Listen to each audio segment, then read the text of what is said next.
Hi, I'm Princess Style. I normally do sign videos, but as is no secret to some of you, I happen to be a huge RWBY fan. And, well, as much as the next fangirl, I do love thinking about the lore and the potential the show has. I don't know if anyone cares what I think, but I thought it'd be fun to do a lore video anyway, because I think I have a bit of a unique perspective. And that's not just because I'm a unique person, although definitely also that. The reason I think that I could talk about something I haven't really seen that many people talking about is because I actually read. Go figure. And a lot of the lore in RWBY is based on a book called The Wizard of Oz, which if you live in America, you have definitely heard of the movie, maybe not seen it. I recommend checking it out. But RWBY is based a lot more on the book. And I want to talk a little bit about that. So I wish I had the book with me. I know I have it somewhere, but it's probably still packed away. The Wizard of Oz, though, by, what was it, L. Frank Baum? I forget how to say his name. I literally, kid you not, I read a lot of these books. There are actually, let me see, what else is Google for? How many Wizard Oz books are there? I'm not the first person to look this up. 14. 14 Wizard of Oz books. Not all of them are about Dorothy, but she is a character in a lot of them, oddly enough. And I know I read at least, had to be 10 or 11. I kind of lost interest after it got further and further from the original story. The last one I remember reading was Patchwork Girl of Oz, I think, or TikTok of Oz, and I think after that I lost interest. So, all the only books you need to know about so far in the series are the first two, which is The Wizard of Oz and The Marvelous Land of Oz, because those books talk about Dorothy, the Scarecrow, and Oz, of course. Alright, so let's talk about the first one. You might be familiar with the story. Dorothy lives on a farm in Kansas with her dog Toto and her aunt and uncle.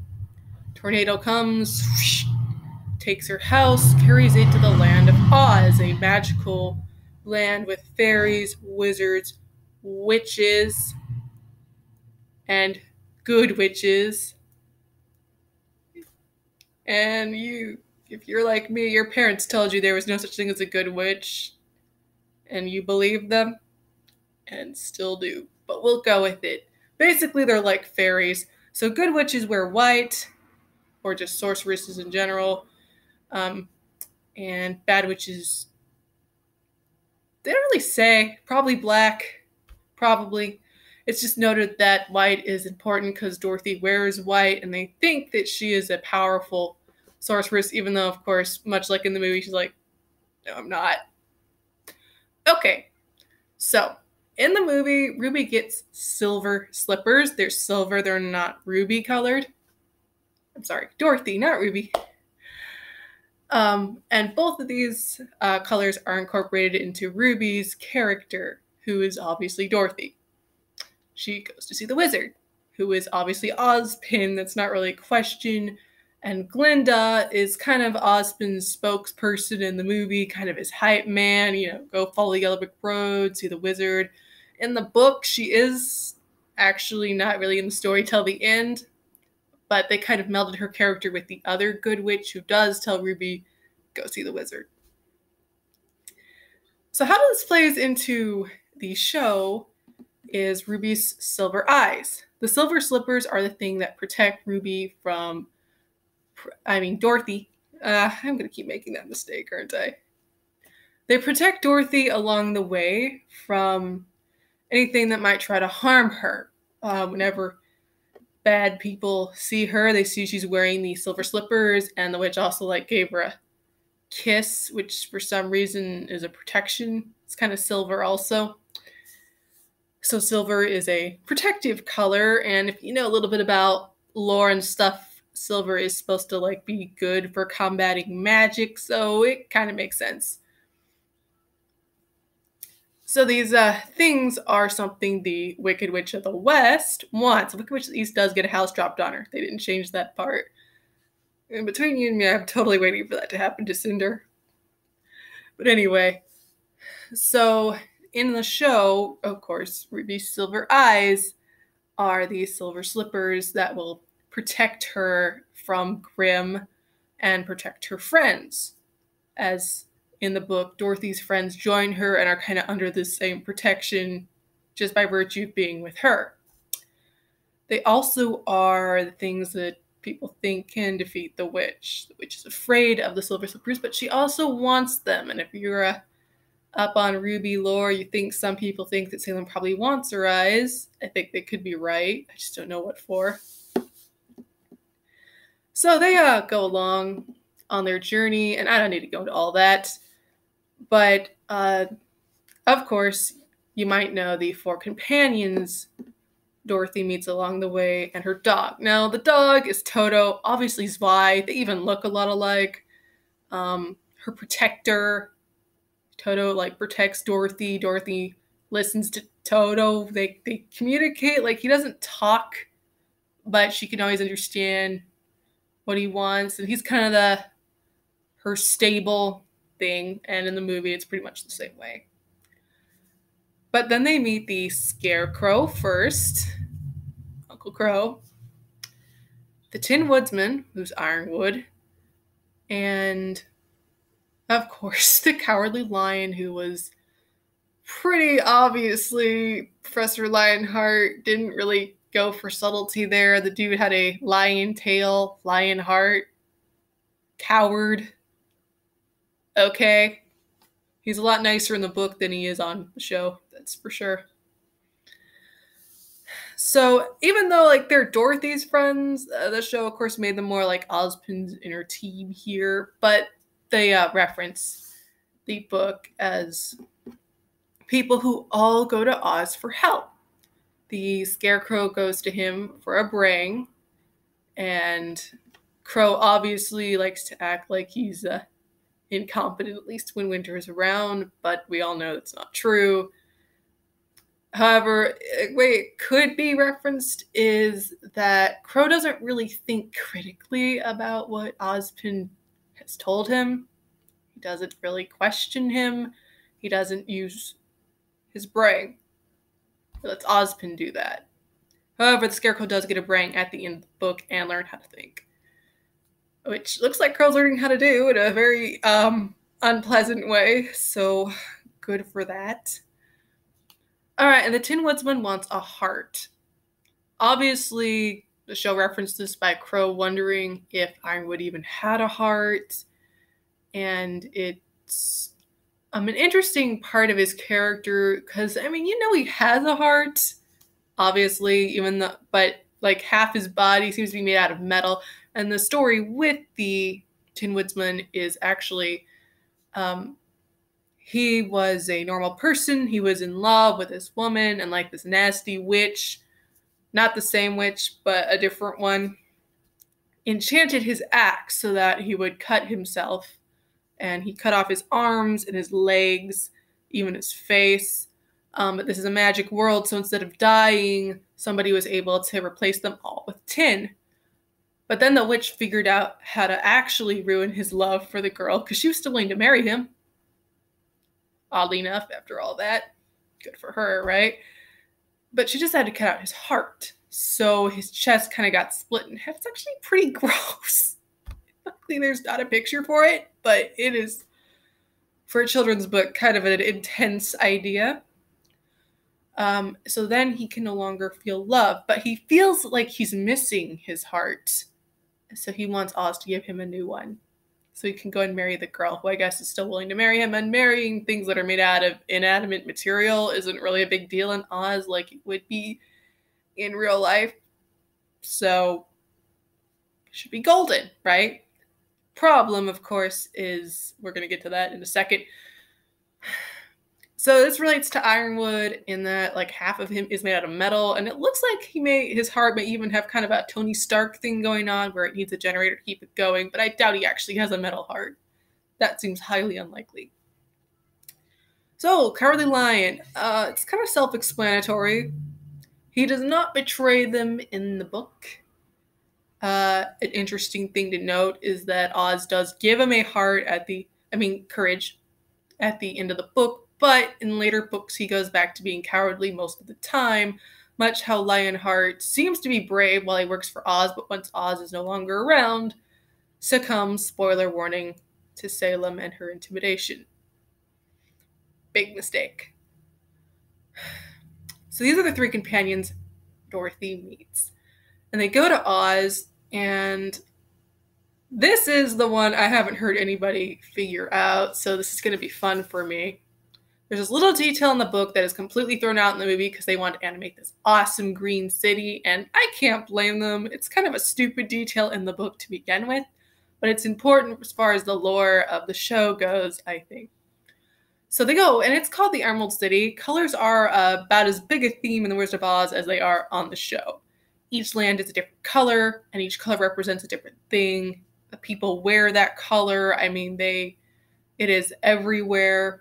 There's a purple land, a yellow land, a red land, a blue land, green, and I think there's some more colors further outside Oz. There's like gray and stuff, but purple, red, blue, green, and yellow are the main ones. Each one is a different direction, while green is in the center. So the Emerald City doesn't look emerald from the outside, but they go up to the wall, and this person gives them green glasses. You're required to wear these glasses inside, and this should be your first clue something is weird about this city. Because why? You've heard the expression rose-tinted glasses, right? Well, these are green-tinted glasses. So they're over everyone's eyes inside. And everything, surprise, surprise, looks green. But they find out when they return to the city that this was all a sham, so that everyone would think the city was made out of green because it was emeralds, because that was more impressive. Now, if the word emerald has not clued you in yet, that's okay. Took me a while to realize this myself, but this, I believe, is what Emerald Sustrai's character is referencing on the show, unless this is a complete coincidence, but I find that unlikely. Her semblance is the ability to manipulate what you see, and apparently what you hear also to some extent, to be different than what it actually is. Just like the glasses make you see an Emerald City that is in fact not there. The city is there, but the emerald is not. And for some reason, everyone seems as oblivious to the fact that these glasses are what makes it look green as they're oblivious to emerald tricking them on the show most of the time. RWBY finally seemed to get wise up to that. Good for her. Silver eyes, you know. But everyone else is kind of affected the same, and in the book, nobody once asks, do you think that maybe it's the glasses? I mean, duh. It's pretty, like I said, it's stupid, but it's an interesting thing that the show, I believe, referenced on purpose. I don't know if her character references anything else yet, since we don't know that much about her, but we will see. Mercury, I got nothing for. Nothing. I don't think he's a reference to anything in the stories. I honestly, like I said, don't even know if Emerald was meant to be a reference to anything in the Oz story, since it seems like mostly it's the main central characters around Ozpin who reference the Wizard of Oz, but We will see. We will find out. I am interested to find out. So, then they see the wizard. Now, much like how Ozpin before he was reincarnated wears green, of course, green is the theme when they meet the wizard, but I want to talk more about what the movie stresses as well as the book. And that is, the wizard is actually a man behind a green curtain who has made everybody think he knows a lot, can protect them from the witch, and in fact sends Dorothy and her friends to go do what he is too afraid to do himself and has no clue how to do, which is defeat the Wicked Witch of the West, who's the only remaining threat to the general happiness of the land. If you're wondering why nobody has thought to go try to kill her yet with an army, you're never going to get an answer to that. This is the land of Oz. They don't have armies unless you're a witch, and then for some reason it's okay. Or the Emerald City does have guards, actually, but they don't seem interested in going to defeat the witch, who's the only threat to the peace of humanity. So yeah. Well, Dorothy and her friends are pretty desperate, as you can imagine. Sounds familiar. So they agree to do it, not being told really how they can do it. Just, oh, well, you'll figure it out. You've got the silver shoes. You'll figure something out. And they're like, well, I don't know what else to do. So they go. But emphasis on Oz being the man behind the green curtain. On the show, Ozpin is the person behind the works, controlling everything about their world that Salem's not controlling anyway, while painting Salem to his associates as the biggest known threat. He is a fake. Now, the Ozpin on the show does actually have magical powers, whereas the wizard in the book, spoiler warning, does not. He's a complete fraud. He kind of just did magic tricks, and because the people didn't know modern science, they thought his hot air balloon was magic, and they actually thought he was from the fairies, which in that book are basically like the gods. Apparently, the fairies left the land of Oz a long time ago. We find this out in book number 2, The Marvelous Land of Oz. But they sent a child,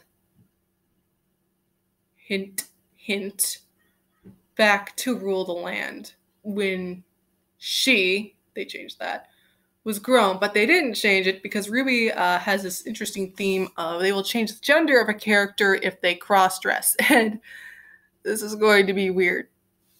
So in The Marvelous Land of Oz, we find out that the girl who was sent down by the fairies to rule the Land of Oz's name was, I kid you not, Ozma. If you've been watching season 6, you know why this is weird. Gets weirder.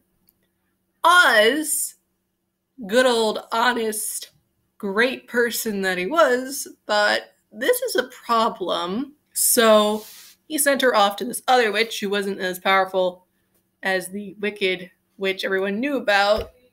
And this witch was plenty powerful enough, though, because she did something that other witches never even dreamed of doing. She turned Ozma into a boy. Yes. It is as weird as it sounds. I think his name was Pip. Something like that. I may be getting this confused with Great Expectations. Whatever his name was,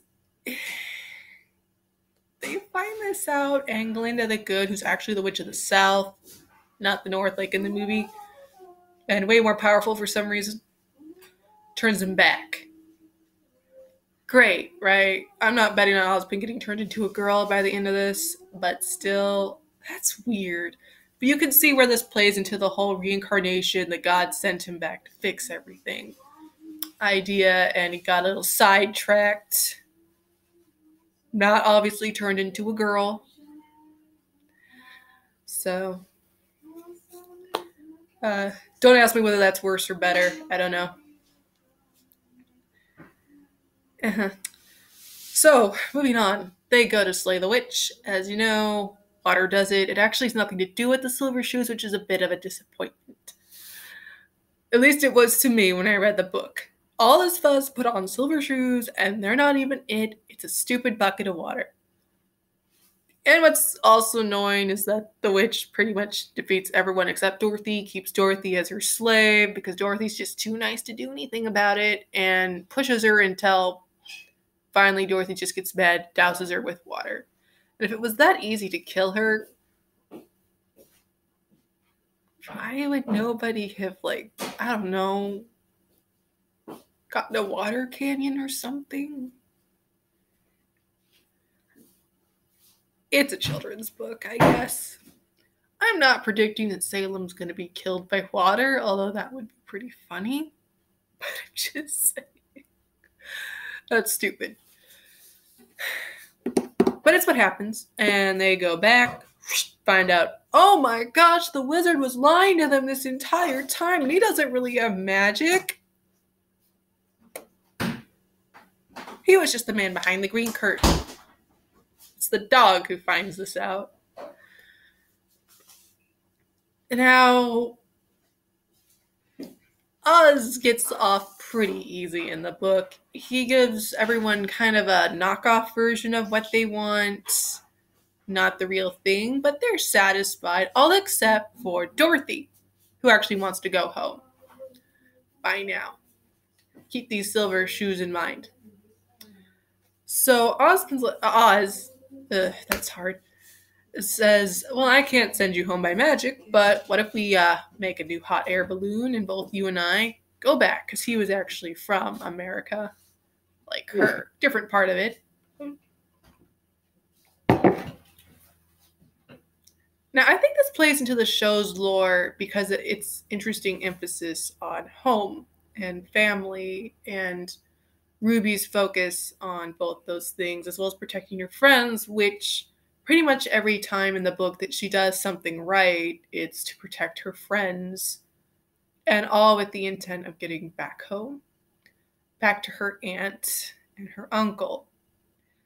Oscar's character is also kind of a reference to Dorothy's in that he lived with his aunt, left home, ran away to see the wizard, or really with the wizard, but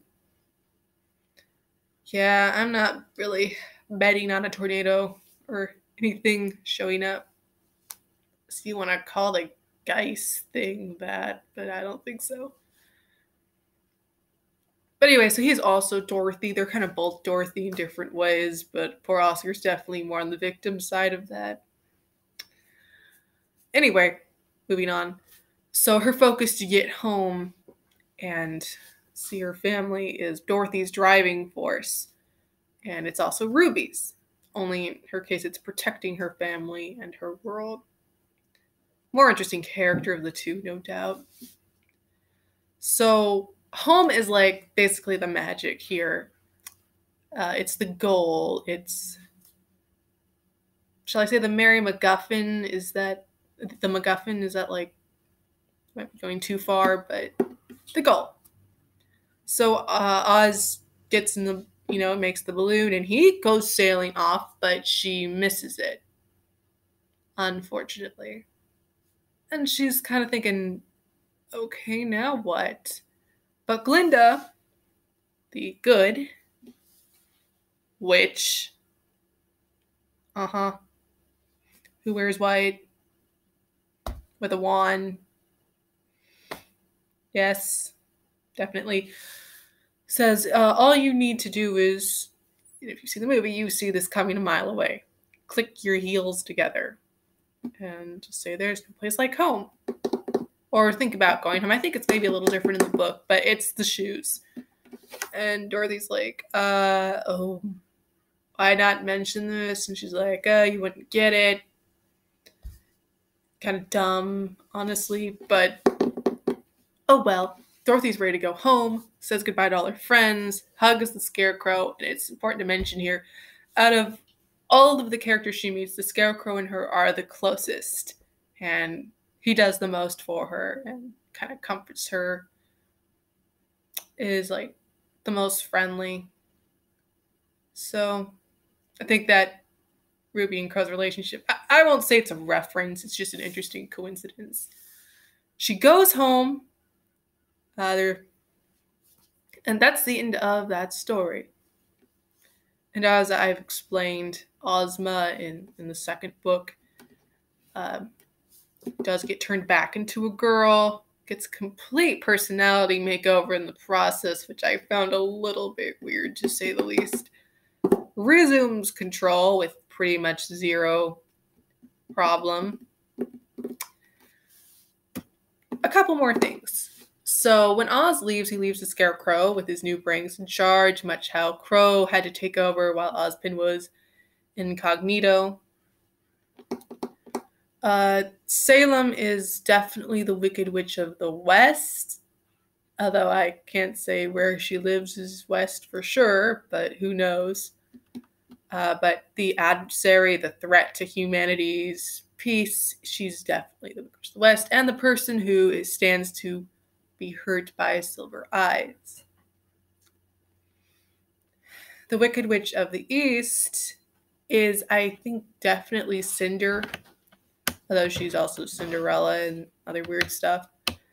But just as the lesser threat, but still a threat, the one that RWBY hurt by accident with her silver eyes instead of her house. But again, the home theme plays in. That witch died, which, yeah, Cinder's not dead. Probably not anytime soon either, but we'll see what happens. As far as the Yellow Brick Road goes, there's not really, I think, any direct references except them traveling.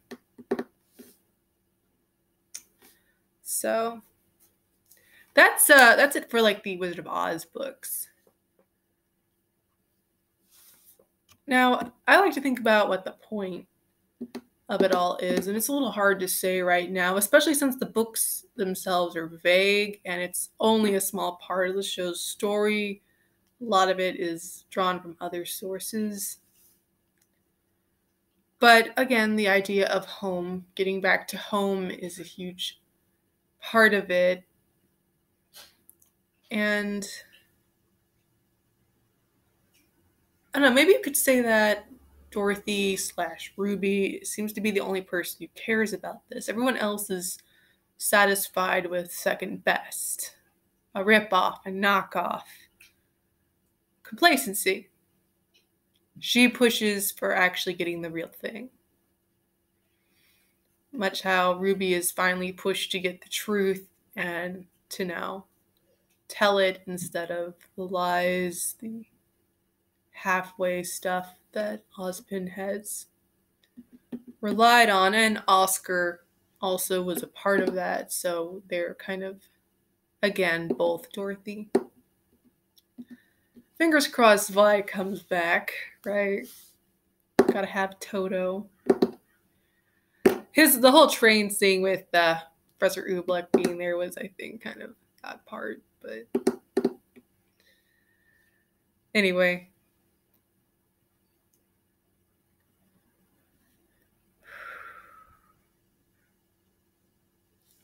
I think I'll stop there. There's a lot more to talk about, but as far as the Wizard of Oz goes, that's about all I can think of, though I think we'll definitely be seeing more of those references. Oh, one more thing. So in the movie, Oz wants them to bring back the witch's broom as proof that they killed her. I guess you could say this is some sort of reference to the relics, but that's a bit of a stretch. I'm just throwing that out there. I honestly think some of these parallels are probably accidents, but who knows? I don't know. Maybe Monty read the whole series like me. It's kind of a kick. Okay, almost the whole series. Anyway, see you later.